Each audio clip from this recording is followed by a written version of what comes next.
kubos. Yung makapal na kubos, Lebanese kubos, Lebanese bread.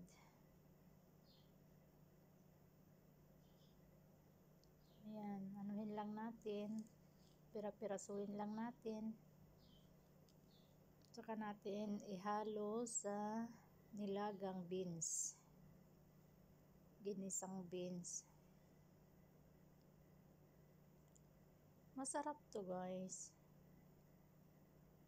Ayan na siya, nilagay ko na sa ating beans yung bread. Malaking kaserola yan puno. Ayan.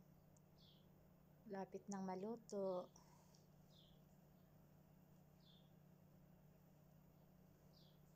Pagkatapos nyan, isunod din natin yung last rice.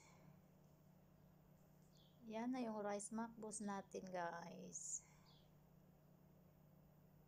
Hindi ko na pinakita yung pinanggisa ko sa kanin. Ayan yung laham na naluto na. Nilagay natin sa oven at yan yung hasyu. Halo ng laham. At ayan na yung rice, laham. Makbus laham. At yan yung mark cooked beans guys.